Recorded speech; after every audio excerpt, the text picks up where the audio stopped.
நீங்கள் ஒவ்வொரு காலகட்டத்திற்கும் ஒவ்வொரு விதமான ஃபத்வாக்களை வழங்குகிறீர்கள். முதலிலே ஒரு ஃபத்வாவை, ஒரு தீர்ப்பை, ஒரு சட்டத்தை சொல்லிவிட்டு பிறகு அது தவறு, திருத்திக் கொள்கிறோம் என்று வேறு ஒரு சட்டத்தை சொல்கிறீர்கள். இப்படி மாற்றி மாற்றி நீங்கள் ஃபத்வா வழங்கும் பொழுது உங்களை எப்படி நம்பி நாங்கள் ஏற்றுக்கொள்வது? ஏன் இப்படி நீங்கள் குழப்புகிறீர்கள் என்ற ஒரு கேள்வியை பரவலாக கேட்கிறார்கள். ஆனால் இந்த கேள்வியை பொறுத்த வரைக்கும் ஒரு இறை அச்சம் உள்ள எந்த ஒரு மனிதனும், இறை நம்பிக்கை உள்ள எந்த மனிதனும், இறைவனுடைய இலக்கணத்தை புரிந்து கொண்ட எந்த ஒரு மனிதனும் கேட்கக்கூடாத பாரதூரமான ஒரு கேள்வி இது. இந்த கேள்வியே நம்முடைய ஈமான பாதிச்சிடும். ஏன் நீங்க முந்தி ஒன்ன சொல்லிட்டு பிந்தி ஒன்ன சொல்றீங்கன்னு ஒருத்தர் கேட்கிறாருன்னு வைங்க, இந்த கேள்விக்கு என்ன அர்த்தம்? ஒரு மனிதன் ஒன்றை சொல்லிட்டான்னு சொன்னா அதுல தவறே வராது, அவன் சொன்னது கரெக்டா தான் இருக்கும், அதுல மாறுதலுக்கே இடமில்லை அப்படின்னு யார் உள்ளத்தில் இருக்கிறதோ அவர்கள்தான் இந்த கேள்வியை கேட்க முடியும். மனிதன் யார், அல்லாஹ் யார் என்ற வித்தியாசத்தை யார் விளங்கி கொள்ளவில்லையோ அவர்களுடைய உள்ளத்திலிருந்து தான் இந்த கேள்வி எழ முடியும். மனுஷன்டா யாரு? மனிதன் என்று சொன்னால் அவன் அனைத்தையும் சரியாக சொல்லக்கூடியவன் கிடையாது. அவனுடைய ஆய்வில் தவறு வரும், நேற்று சொன்னதை நாளைக்கு திருத்த வேண்டிய நிலைமை வரும், திருத்திய ஒன்றைய மறுபடி மாற்ற வேண்டிய நிலைமை வரும். அப்ப இதுக்கெல்லாம் அப்பாற்பட்டது ரப்புல் ஆலமீன் மட்டும்தான். அல்லாஹ் ஒருத்தன் மட்டும்தான் சொன்னபடி கரெக்டா சொல்லக்கூடியவன். அல்லாஹ்வுடைய படைப்புகள் யாராக இருந்தாலும் சரிதான், ஒன்றை சொல்லிவிட்டு பிறகு யாராவது சுட்டி காட்டும் போது அவருக்கு தவறுன்னு தெரியும், அல்லது அவரே பிறகு சிந்தித்து பார்க்கும் பொழுது ஆகா இதை கவனிக்க தவறிட்டோமே என்று தெரியும். அப்ப இந்த மாதிரியான தவறுக்கு அப்பாற்பட்டவனாக மனிதன் படைக்கப்பட்டு இருக்கிறான் என்று இருந்தால்தான் இந்த கேள்வியை கேட்க முடியும். இதெல்லாம் மனிதன் இப்படிதான் இருப்பாங்கிறத விளங்கி கொண்டவர்கள் கேட்பாங்களா? அப்ப என்ன நினைக்கிறாங்க? தௌஹீத் ஜமாத்துடைய அறிஞர்கள்லாம் அல்லாஹ் நினைக்கிறீங்களா?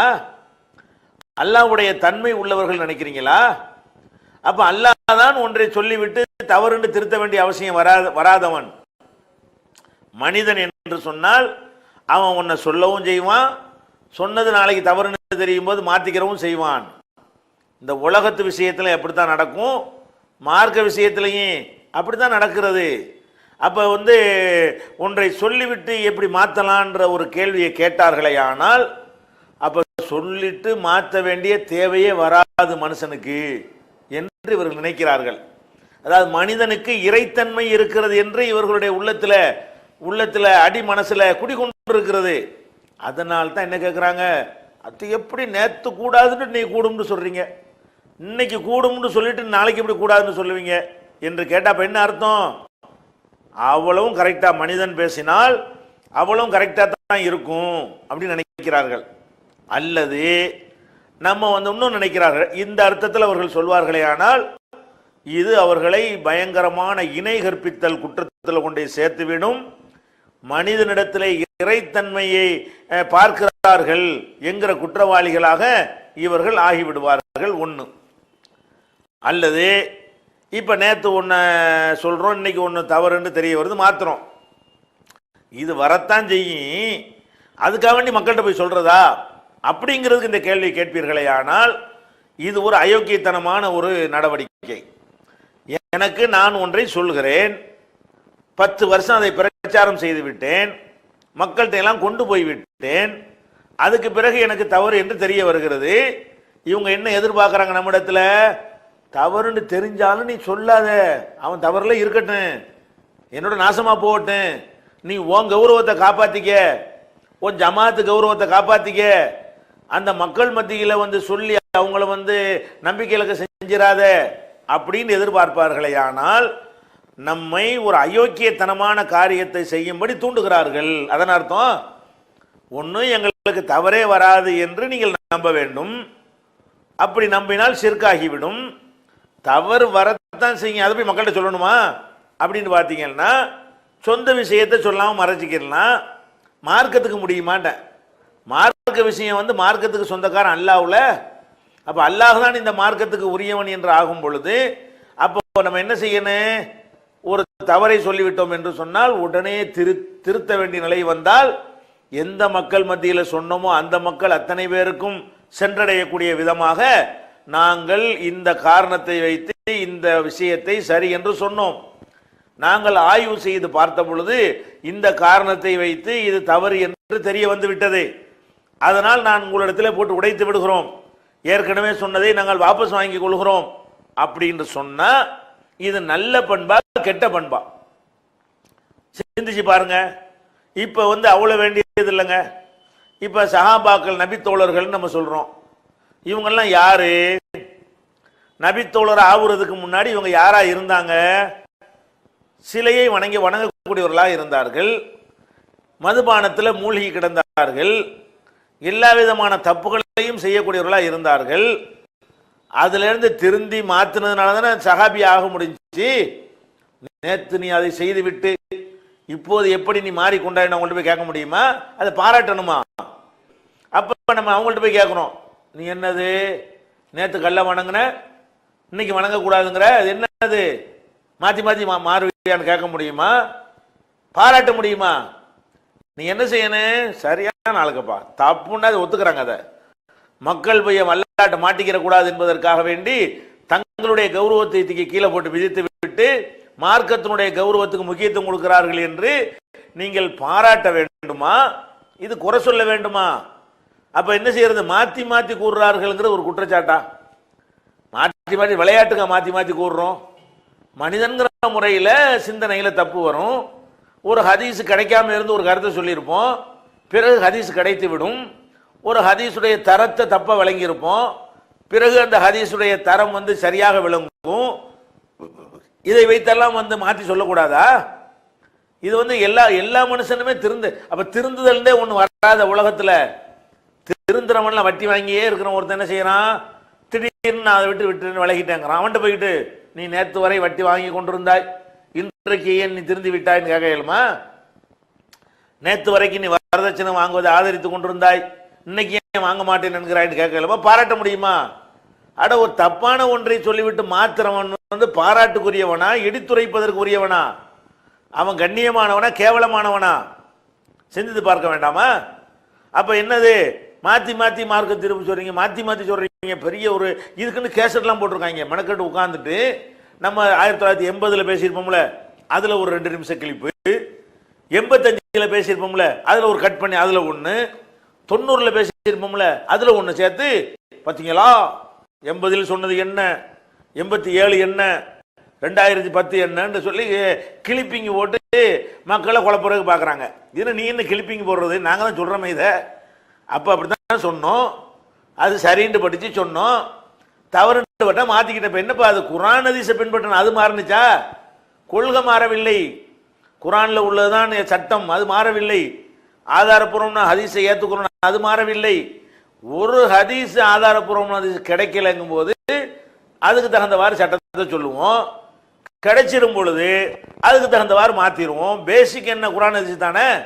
கிடைக்காத நேரத்தில் அப்படிதான் நாங்கள் செய்ய முடியும், கிடைச்சிடும் பொழுதும் அதையே செய்யணும்னு எதிர்பார்க்க முடியுமா? அப்ப இந்த ஒரு கேள்வி வந்து தப்பானது. இதெல்லாம் கிளிப்பிங் போட்டு சொல்ல வேண்டியதில் நாங்கள் வேண்டாம் கிளிப்பிங் தர்றோம், நிறைய தர்றோம், வணங்குதா? எங்களுடைய புஸ்தகங்கள்ல கூட நீ என்ன செய்யலாம், அது மாதிரிலாம் காட்டலாம். நாங்கள் வெக்கப்பட மாட்டோம். இது மார்க்கத்தில் என்ன வெக்கப்படுறதுக்கு என்ன இருக்கு? சிந்திச்சு மனுஷனுங்க பொருளே சொல்றோம். எங்கள்கிட்ட 1000 தப்பு வரும், தப்புன்னு சுட்டி காட்டினா போட்டு உடைச்சிட்டு போயிட்டு இருப்போமே தவிர இது வந்து எங்களுக்கு பெருமை தான். எது தவறாக சொன்னாலும் அதை தங்களுடைய கௌரவத்தை பார்க்காமல் தவறை மக்களிடத்தை ஒப்புக்கொள்வார்கள் என்று இதை பாராட்டாக நாங்கள் எடுத்துக்கொள்வோமே தவிர இதை ஒரு குறையாக எடுத்துக்கொள்ள மாட்டோம். இது நீங்கள் யதார்த்தத்துக்கு உண்மைக்கு மாற்றமாக இந்த கேள்வியை கேட்குறீங்க. அடுத்து இதை விடுங்க, மாற்றி மாற்றி கூறுறது உங்களுக்கு பிடிக்கல அப்படித்தானே? அது உண்மையாக இருந்தால் நீங்கள் உங்களை ஹனஃபி என்று சொல்லிக் கொள்கிறீர்கள், உங்களில் ஒரு சாரார் ஷாஃபி என்று சொல்லிக் கொள்கிறீர்கள். நீங்கள் யாரை ஹனஃபி என்று அபு ஹனீஃபா இமாமை பின்பற்றுவதாக சொல்லிக் கொள்கிறீர்களோ அந்த அபு ஹனீஃபா அவர்கள் எத்தனை விஷயத்தை சொல்லிவிட்டு மாற்றினார் என்று ஒரு பட்டியல் போடுவோம். தமிழ்நாடு தௌஹீத் ஜமாத்துடைய அறிஞர்கள் எத்தனை விஷயத்தை சொல்லிட்டு மாத்தினாங்க என்று ஒரு பட்டியல் போடுவோம். எங்கள் பட்டியலை விட 1000 மடங்கு அதிகமாக அபூ ஹனீஃபா மாற்றி சொன்ன பட்டியல் இருக்கு, தெரியுமா உங்களுக்கு?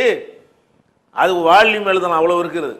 அபூ ஹனீஃபாவுடைய முந்தைய கருத்து பிந்தைய கருத்து என்று சொல்லி மா ரஜா அன்ஹு அபூ ஹனீஃபா, அபூ ஹனீஃபா மாற்றி கொண்ட கருத்துக்கள் என்று ஒரு பட்டியல் போட்டோம்னு சொன்னா அது மாட்டுக்கு நீண்டு கொண்டே போகிறது.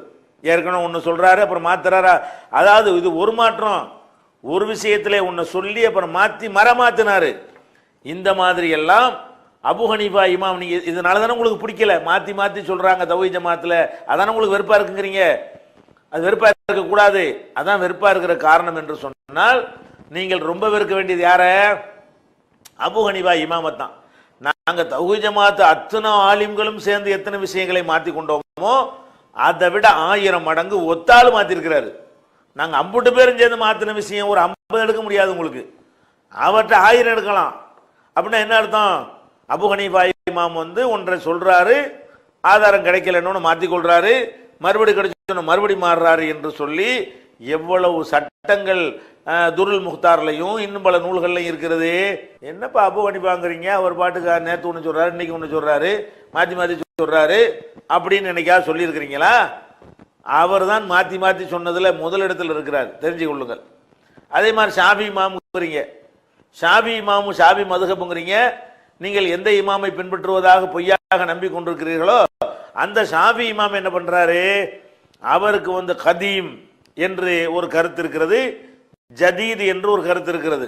ஜதீத்னா புதுசுன்னு அர்த்தம், கதீம்னா ஓல்டு பழசுன்னு அர்த்தம். அப்ப ஷாஃபி இமாமுடைய பழைய கருத்துக்கள், ஷாஃபி இமாமுடைய புதிய கருத்துக்கள், அவர் எகிப்துல கொஞ்ச காலம் இருக்கிறாரு, பக்தாதுல கொஞ்ச நாள் இருக்கிறாராம். அங்க இருக்கும்போது சொன்னதெல்லாம் இந்த ஊருக்கு மாத்தி விட்டாரு. அதனால அதெல்லாம் அது பழைய கருத்து, இது புதிய கருத்துன்னு சொல்லி அப்ப ஷாஃபி இமாம் கருத்தை பேசும்பொழுது எப்படி பேசுவாங்கன்னு சொன்னா, இது ஜதீது, இது கதீமு, இது ஓல்டு, இது நியூன்னு சொல்லி போட்டிருப்பாங்க. அப்ப ஷாஃபி இமாம் ஒரு விஷயத்துல எந்த விஷயத்தை எடுத்துக்கொண்டாலும் அவருக்கு கதீம் ஒன்று இருக்கு, ஜதீத் ஒன்று இருக்கு. எதை சொன்னாலும் என்ன செய்வாரு, ஒரு அதிகமான சட்டத்திட்டங்கள்ல பழையதுன்னு ஒன்று இருக்கும், அதுக்கு நேர் மாத்தமா புதியதுன்னு சொல்லுவார். அது குறை சொல்லத்தக்கதா? இந்த தௌஹீத் ஜமாத்துடைய அத்தனை அறிஞர்களும் எத்தனை விஷயத்தை மாற்றி சொல்லி இருக்கிறார்களோ அதை ஒரு லிஸ்ட் போட்டு ஷாஃபி இமாம் எவ்வளவு இந்த மாதிரி மாற்றி சொல்லி இருக்கிறார்னு எடுத்தீங்கன்னு வைங்க, தாறுமாறா இருக்கும். அப்ப அதுக்கு ஒரு லிஸ்ட் போடுவோமா? அப்ப நீங்க அதையும் கேள்வி கேட்டிருக்கணும். இப்படி இல்லாத எந்த மனுஷன் இருக்கிறான், ஒரு ஆளை சொல்லுங்க பார்ப்போம். நாங்களாவது ஒன்றை சொல்லுவோம், சொல்லிட்டு மாத்தி சொல்றதா எப்பதான் மாத்தி சொல்லுவோம், அது தவறு என்று காரணகாரியத்தோட தெரிந்த பிறகு அந்த காரணகாரியத்தை விளக்கித்தான் என்ன செய்வோம், ரெண்டாவது கருத்தை சொல்லுவோம். ஆனால் இந்த கேள்வி கேட்கக்கூடிய உலமாக்கள் இருக்கிறாங்களே, அவங்களுடைய ஒரு 5 கேசட் எடுத்துட்டு வாங்க, ஒரு 5 மணி நேரம் பயானம் என்கிட்ட கொண்டு வாங்க. அதுல கும்பகோணத்துல பேசுனது ஒரு டைப்பா பேசுவாரு, அதை மாத்தி மாயவரத்தில் பேசுவாரு, மாயவரத்தில் பேசுனது மாத்தி நாகப்படத்தில் பேசுவாரு. எல்லாமே முரண்னது, வாய்க்கு வந்ததெல்லாம் பேசுறது. அப்ப இந்த மாதிரி ஒரு ஆதாரம் இல்லாம வாய்க்கு வந்த மாதிரி முரண்பட்டு பேசுறீங்களே, அப்படி நாங்க பேச மாட்டோம். 5 மணி நேரம் கேசட் ஒரு ஆளுடைய கேசட் கொண்டு வந்தீங்கன்னு சொன்னா எங்களுடைய 25 வருஷ கேசட் நீங்க தேடி எடுத்துக்கிறீங்களே, அத்தனை பாயிண்ட் 5 மணி நேரத்தில் எடுத்துருவோம் நாங்க. இந்த பாரு இதுல எப்படி சொல்றாரா, அந்த கேசட்லயே மாத்தி பேசுனதை எடுத்து காட்டுவோம். ஒரு ஊர்ல 1 மணி நேரம் பேசின பேச்சை கொண்டு வாங்க பார்ப்போம். இந்த கேள்வி கேட்கக்கூடிய எந்த உலமாவுடைய பேச்சையாவது கொண்டு வாங்க, நான் அதுல 10 எடுத்து தர்றேன். அந்த 1 மணி நேரத்துல அவர் எப்படி எப்படிலாம் முரண்படுறாருன்னு சொல்லி அந்த மாதிரி பேசக்கூடிய இவர்கள் கேட்கிறார்கள், நம்ம ஆதாரத்தோட ஆய்வோட ஒன்றை மாற்றி கொள்ளும் பொழுது எப்படி மாத்தலாம், அது எப்படி நேற்று ஒன்று சொல்லிவிட்டு பார்த்தீர்களா இவர்களை, நேற்று என்ன சொன்னார்கள், கிளிப்பிங் போட்டோன்னு, இந்த கிளிப்பிங் இருக்கு பாருங்களேன், அது ஒரு பெரிய சைத்தான். அது நேரடியாகவும் முழுசா சொல்லிட்டு போகாம ஒரு கிளிப்பிங் மாதிரி போட்டு காட்டுறது, நேற்று சொன்ன ஒரு மாதிரியா இருக்குமா, அதுக்கு முரண்பட்ட உடனே மக்களுக்கு ஆமா நேற்று சொல்லிட்டு மாத்திட்டார அப்படி நினைக்க கூடாது. என்ன செய்யணும், இதுல என்ன இருக்கு, நேற்று சொல்லி மாத்தினா என்ன, எது சரி, சரியானதை எடுத்துட்டு போ. நேற்று சொன்னது தவறுன்னு சொல்றாருல, காரணத்தோட சொல்றாருல, ரெண்டையும் அலசிப்பாரு. காரணத்தோட கரெக்டா இருந்தா ஏத்துக்கிட்டு போ, மனோ இச்சைப்படி மாத்திருந்தா விட்டுட்டு போ. இது ஒரு பெரிய மேட்டரா? அப்ப இது அந்த மாத்தி மாத்தி மார்க்க தீர்ப்பு வழங்குதல் என்ற மேட்டர் இருக்கு பாருங்களேன், இது ஒரு கொஸ்டினே கிடையாது. மனிதன்றாலே எல்லா ஆதமுடைய மக்கள் அத்தனை பேரும் தவறு செய்யக்கூடியவர்கள் தான். தவறா செய்யாத ஒருத்தர் கூட கிடையாது. எவ்வளவு பெரிய மேதை அறிஞராக இருந்தாலும் சரி, அவருக்கு என்ன செஞ்சிறேன், தவறு வரும். ஹதீஸ் கிடைக்காதனால் தவறு வரும், சிந்தனையில் உள்ள கோளாறுனால் தவறு வரும். தவறு வராத மனிதனை உலகத்தில் இருக்க முடியாது என்பதை புரிந்து கொண்டால் இந்த மாத்தி மாத்தி பேசுறார்கள் என்கிற கேள்வியை வராது. இதை நீங்க என்ன செய்யணும், மாத்தி மாத்தி பேசுறவர்கள் நல்லவர்கள் விளங்கிக்கிறங்க. மாத்தி மாத்தின்னா ஆதாரத்தோட காரண காரியத்தோட தங்கள் தவறை பகிரங்கமா ஒத்துக்கிறாம மாத்தி பேசுவாங்க. இடத்துக்கு தகுந்த மாதிரி பேசுவான். இங்க வந்துகிட்டு எனக்கு தகுந்த மாதிரி பேசுறது, உங்களுக்கு தகுந்த மாதிரி பேசுறது, அடுத்த 10 நிமிஷத்துல என்கிட்ட எனக்கு தகுந்த மாதிரி பேசுறது, அந்த மாத்தி மாத்தி பேசுறது முனாஃபிக்குத்தனம். முதபிதபீன பைனதாலிக்க லா இலாஹ ஹவுலாயி வலா இலாஹ ஹவுலாயி, ரெண்டுக்கு மத்தியில உழன்று கொண்டிருப்பார்கள். இந்த பக்கம் சேர மாட்டார்கள், அந்த பக்கம் சேர மாட்டார்கள். நல்லா சொல்றானே, அந்த மாத்தி மாத்தி பேசுறது தப்பு. அதே மாதிரி இதால குள்ளதீன் ஆமனும் காலு ஆமன்னா இதா ஹலவு இலா ஷயாத்தீனியும் காலு இன்னாமாக்கும், முஸ்லிம்களை பார்க்கும் பொழுது உங்களை சேர்ந்தவர்கள் என்று சொல்வதும், அவர்களை போய் பார்க்கும் பொழுது உங்களை சேர்ந்தவர்கள் தான் என்று சொல்லக்கூடியவர்களும் மனிதர்கள் இருக்கிறார்கள். இது சந்தர்ப்பவாதிகள், முனாஃபிக்குகள். இந்த மாத்தி மாத்தி பேசுறது தான் தப்பு. எந்த மாத்தி பேசுறோம், நாங்க எல்லா இடத்துலயும் ஒரே மாதிரி பேசுறோம். எது தப்பாகும், நீங்க தான் அந்த வேலையை பாக்குறீங்க. என்ன செய்றீங்க, மதுஹபுவாதியா நிறைஞ்சிருக்கிறானா அங்க வந்துகிட்டு மதுஹப் அப்படி முட்டு கொடுத்து பேசுறது. மதுஹப பிடிக்காதவன் இருக்கிறானா அவன்கிட்ட போய் அவன் புண்படாத ஒரு சபைக்கு தகுந்தவாறு பேசுறது. தர்காவாதியா குளிமி இருக்கிற சபையில சாகுல்ல மீது பாதுஷா கத்தசல்லாஹு சிர்ரஹுல் அசீஸ்ங்கிறது. எங்க உட்கார்ந்துருக்கிறவங்களாம் தர்காக்காரனா இருக்கான், பணக்காரனா இருக்கிறான், அங்க போய் பேசிக்கிறது.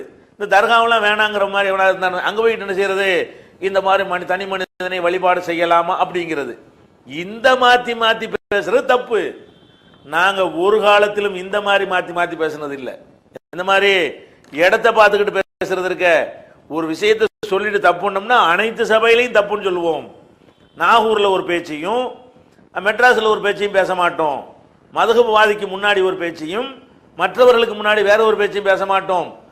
எதை இங்க பேசுறோமோ அதை அங்க பேசுவோம், எதை உள்ள பேசுறோமோ அதை வெளியே பேசுவோம், எதை அவையில் பேசுறோமோ அதை அரங்கத்தில் பேசுறோமோ அதை வெளியிலையும் பேசுவோம். அப்ப வெளியே ஒரு பேச்சு உள்ள ஒரு பேச்சு, ரகசியமா ஒரு கூட்டத்தை கூட்டி வச்சுக்கிட்டு ரகசியமா ஒரு கருத்தை சொல்வது, மக்கள்கிட்ட போய்கிட்டு வேற ஒரு கருத்தை சொல்வது, இந்த விளையாட்டு எங்கள்கிட்ட கிடையாது. மாத்தி மாத்தி பேசுறதை ரெண்டு விதமாக நீங்கள் பிரிக்க வேண்டும். ஒரு தவறை ஒத்துக்கொண்டு இனிமேல் இந்த தவறான கருத்தை நாங்கள் ஆதரிக்கவில்லை, இப்போது இந்த கருத்தில் தான் இருக்கிறோம் என்று சொல்லிவிட்டு அதை எல்லா இடத்திலையும் சொல்வார்களே ஆனால் அது வரவேற்கத்தக்க மாற்றி பேசுதல். இதை நாங்கள் செய்யத்தான் செய்கிறோம். அதே நேரத்தில் ஒரு கருத்தை வைத்துக்கொண்டு அதை சொல்ல திராணி இல்லாம முதுகெலும்பு இல்லாம அதுக்கு ஏற்றவர்கள்ட்ட போய் தவறு என்று சொல்வதும், அதை ஏற்காத மக்கள்கிட்ட போய் தவறு சரி என்று சொல்வதும், மறுபடி இங்க வந்து அதை தவறு என்பதும், மறுபடி அங்க போய் அதை சரி என்பதும், இந்த மாத்தி மாத்தி பேசுற வேலைக்கு போற முனாஃபிக்குத்தனம். இதை செய்யக்கூடியவங்க தான் அந்த கேள்வியை கேட்கிறாங்க. எதை செய்யறாங்க, இவங்க ஒட்டுமொத்த வாழ்க்கையிலையும் சபைக்கு தகுந்த மாதிரி பயான் பண்ணுவாங்க. எந்த சபைன்னு பார்த்துக்குருவாங்க. இந்த சபையில இதை விட்டா அடி விழுவும், அந்த சபையில அதை விட்டா அடி விழுவும், இந்த சபையில இதை விட்டா கைதட்டு கிடைக்கும், அந்த சபையில அதை விட்டா கைதட்டு கிடைக்கும்னா அந்த மாத்தி மாத்தி பேசுற அயோக்கியத்தனம் சந்தர்ப்பவாதம் இருக்குத, அது கண்டிக்கத்தக்கது. அது இந்த ஜமாத்தில் கடுகளவும் கிடையாது. இந்த ஜமாத்துடைய பிரச்சாரர்கள்ட்ட முனாஃபிக்குத்தனம் கிடையாது. எல்லா இடத்துலையும் ஒரே மாதிரி பேசுவோம். மேடையை போட்டு பேச எதுக்கு தில் இருக்குதோ அதைத்தான் சபையிலையும் அரங்கத்துக்குள்ளே ரூம்லையும் பேசுவோம். ரூமுக்கு ஒரு மார்க்கம், வெளியே ஒரு மார்க்கம் கிடையாது. தொண்டர்களுக்கு ஒரு மார்க்கம், வெளியே அப்பால் இருக்கிற ஒரு மார்க்கம் கிடையாது. நம்மளை ஏத்துக்கிட்டவர்களுக்கு ஒரு மார்க்கம், நம்மளை ஏத்துக்கிறாதவர்களுக்கு ஒரு மார்க்கங்கிறது கிடையாது. அப்ப இந்த மாதிரி மாத்தி மாத்தி பேசுற தன்மை இருந்தால் நீங்கள் கண்டிக்கலாம். அந்த கண்டிக்கத்தக்க இந்த முனாஃபிக்குத்தனம் இந்த ஜமாத்தில் எந்த பிரச்சாரத்தையும் கிடையாது என்பதை நீங்கள் என்ன செய்யணும், புரிந்து கொள்ள வேண்டும்.